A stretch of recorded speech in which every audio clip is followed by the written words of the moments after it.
नमस्कार दोस्तों, स्वागत है आप सभी का एक बार फिर से आपके अपने पसंदीदा YouTube चैनल आध्यात्मिक कहानियों में। दोस्तों, आज की कहानी है नोशिया के लिए प्रस्थान। जी हाँ, जो कि है रामायण काल से। ऋषि विश्वामित्र ने बताया, हे राम, जनक मिथिलापुरी के राजाओं की उपाधि है जो चिरकाल से चली आ रही है। दूसरे दिन राम और लक्ष्मण अपने नित्य कर्मों और संध्या वंदनादित से निवृत्त हुए और प्रणाम करके उद्देश्य से गुरु विश्वामित्र के पास पहुंचे। वहां उपस्थित आश्रमवासी तपस्वियों से राम और लक्ष्मण को ज्ञात हुआ कि मिथिला के राजा जनक ने धनुष यज्ञ का आयोजन किया है। उस धनुष यज्ञ में देश देशांतर के राजा महाराजा लोग भाग लेने के लिए आ रहे हैं।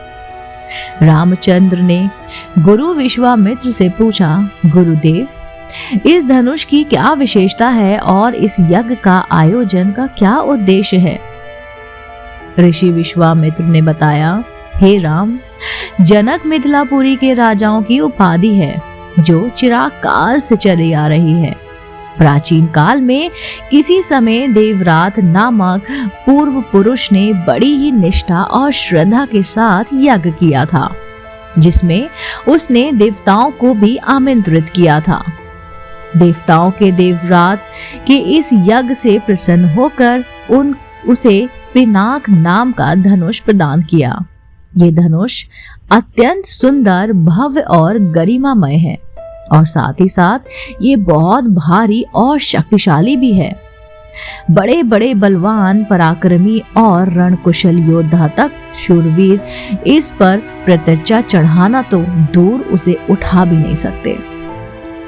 अपनी एकमात्र रूपवती एवं लावण्यमयी कन्या सीता के स्वयंवर के लिए मिथिला नरेश ने प्रतिज्ञा की है कि जो भी पराक्रमी वीर राजकुमार या फिर राजा इस धनुष पर प्रत्यंचा चढ़ा देगा, उसके साथ वे अपनी कन्या का विवाह खुशी खुशी कर देंगे। अनेक देशों के राजा महाराजा एवं राजकुमार भारी संख्या में इस यज्ञ में भाग लेने के लिए मिथिलापुरी पहुंच रहे हैं। हम लोगों की भी इच्छा है कि इस यज्ञ को देखने की, अतः तुम भी हमारे साथ मिथिलापुरी चलो। उसे देखकर तुम लोगों को भी प्रसन्नता होगी। महर्षि का आदेश अनुसार राम और लक्ष्मण ने भी विश्वामित्र तथा अन्य ऋषि मुनियों के साथ मिथिलापुरी की ओर प्रस्थान किया। मार्ग में अनेक प्रकार के दृश्यों का अवलोकन करते हुए वे आध्यात्मिक चर्चा भी करते जाते थे। इस प्रकार वे शोण नदी के तट पर पहुंचे। विश्वामित्र सहित सभी ऋषि मुनियों एवं राजकुमारों ने सरिता के शीतल जल में स्नान किया। इसके पश्चात संध्या, उपासना आदि से निवृत्त होकर धार्मिक कथाओं की चर्चा में व्यस्त हो गए। रात्रि अधिक थी और बहुत रात्रि हो जाने पर गुरु की आज्ञा से सभी ने वहीं पर रात्रि व्यतीत की।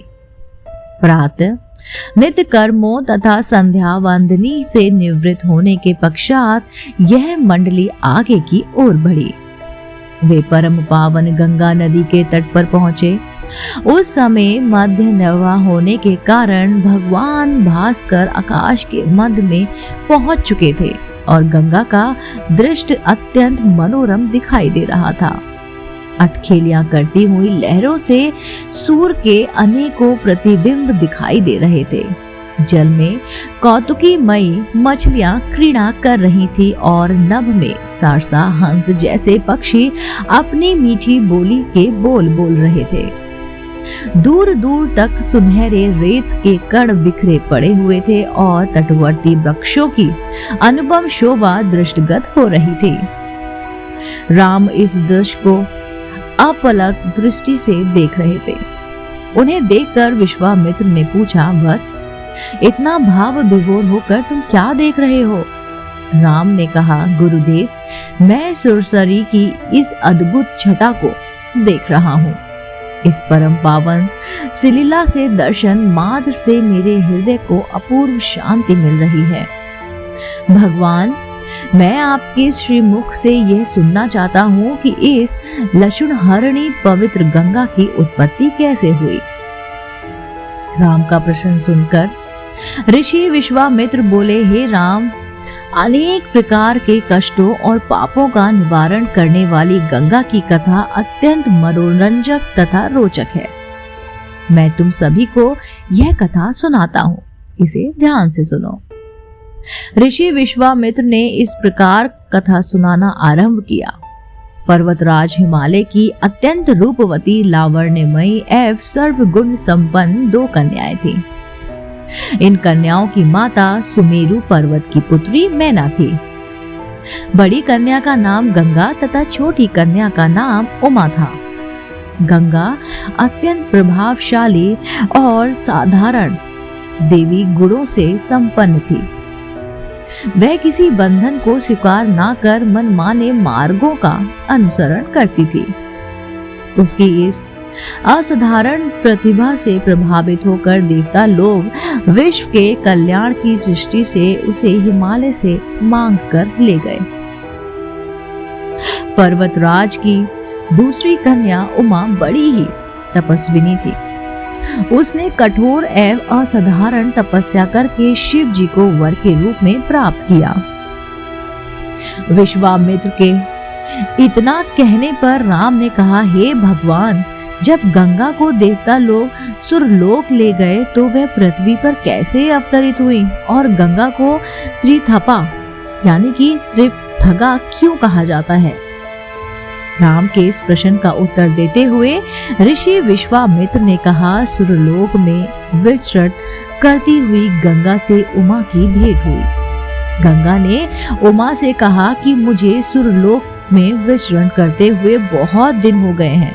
मेरी इच्छा है कि मैं अपनी मातृभूमि पृथ्वी पर विचरण करूं। उमा ने गंगा आश्वासन दिया कि वे इसके लिए कोई प्रबंध करने का प्रयत्न जरूर करेंगे और गंगा को वे जरूर ही धरती पर लेकर आएंगे। दोस्तों, उम्मीद करती हूँ आपको मेरे द्वारा सुनाई गई कहानी, जो की थी रामायण काल से नौशियज्ञ के लिए प्रस्थान, आपको पसंद आई होगी। अगर आप ऐसी ही धार्मिक और पौराणिक कहानी कथाएं सुनना पसंद करते हैं तो आप मेरे चैनल आध्यात्मिक कहानी को तुरंत लाइक कीजिए, शेयर कीजिए और सब्सक्राइब करना बिल्कुल ना भूलिए। मैं आपको मिलती हूँ जल्द ही अगली रोचक कहानी के साथ। आप देख रहे थे आपका अपना पसंदीदा YouTube चैनल आध्यात्मिक कहानियां।